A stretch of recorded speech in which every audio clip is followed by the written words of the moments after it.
بسم اللہ الرحمن الرحیم الحمدللہ رب العالمین اللہم صلی علی محمد وعلی آل محمد کما صلیت علی ابراہیم وعلی آل ابراہیم انک حمید مجید۔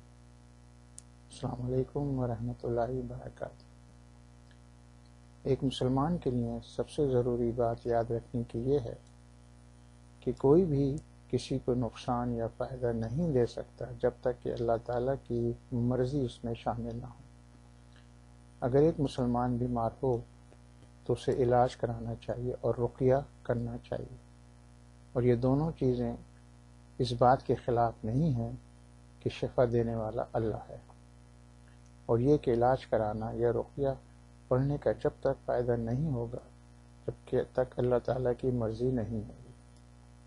اب میں آپ کو اسلام میں علاج کرانے کے جائز اور ناجائز احکامات بتاتا ہوں۔ پہلا، ایک مسلمان کو علاج ضرور کرانا چاہیے، کیونکہ رسول اللہ صلی اللہ علیہ وسلم نے فرمایا ہے بیماری کا علاج کراؤ، اس لیے کہ اللہ تعالیٰ نے ایسی کوئی بیماری نہیں بنائی جس کا علاج بھی نہیں بنایا ہو سوائے بڑھاپے کے۔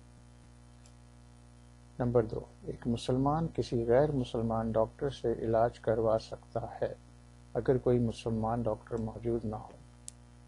نمبر 3، ایک مسلمان مرد ایک عورت ڈاکٹر سے اور ایک مسلمان عورت ایک مرد ڈاکٹر سے علاج کروا سکتی ہے۔ نمبر 4، اس چیز کی بھی اجازت ہے کہ قرآن کی صورتیں یا آیات پڑھ کر اس کا دم کیا جائے، لیکن اس میں کوئی بھی شرک کے جملے نہیں ہونے چاہیے۔ نمبر 5، اس بات کی بھی اجازت ہے کہ آپ اپنی صحت کو اچھا رکھنے کے لیے حفاظتی اقدامات کریں، مثلا ٹیکے لگوانا، تازہ اور قدرتی خوراک کھانا، ورزش کرنا، ڈاکٹر سے سالانہ چیک اپ کروانا وغیرہ وغیرہ۔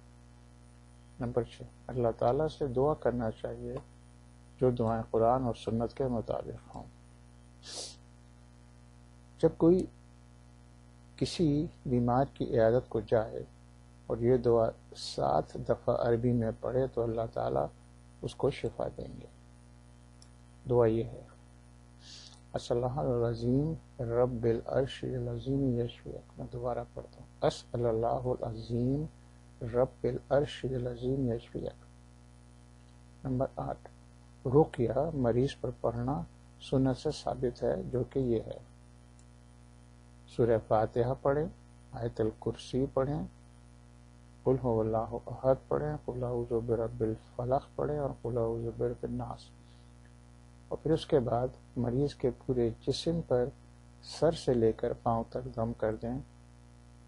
یہ کام مریض خود بھی اپنے اوپر کر سکتا ہے کہ پڑھ کر اپنی ہتھیلیوں پہ پھونکے اور پھر وہی ہتھیلیاں سر سے لے کے پاؤں تک اپنے پورے جسم پر پھیلیں۔ نمبر 9، شہد اور کلونجی کے استعمال سے بھی شفا ہوتی ہے، اس لیے کہ شہد کا استعمال قرآن میں ہے کہ اللہ تعالیٰ نے اس میں شفا دی ہے، اور کلونجی کا استعمال رسول اللہ صلی اللہ علیہ وسلم کی حدیثوں سے ثابت ہے۔ میں آپ کو علاج میں غیر شرعی چیزیں بتاتا ہوں جن کا کرنا حرام ہے۔ علاج کے لیے تعویذ استعمال نہیں کرنا چاہیے۔ نمبر 2، علاج میں کوئی بھی حرام چیز استعمال نہیں کرنا چاہیے سوائے اس کے کہ حلال چیز موجود نہ ہو یا کوئی اور انتہائی ضرورت بن جائے کہ جس کے بغیر کوئی چارہ نہ ہو۔ نمبر 3، کسی بھی قسم کا جادو نہیں کرنا چاہیے یا کروانا چاہیے۔ نمبر 4، اور آخر میں بیماری کے علاج میں کوئی بھی چیز یا طریقہ استعمال نہیں کرنا چاہیے کیونکہ قرآن اور سنت سے ثابت نہیں۔ امید ہے کہ آپ ان طریقوں کو استعمال کریں گے۔ السلام علیکم ورحمۃ اللہ وبرکاتہ۔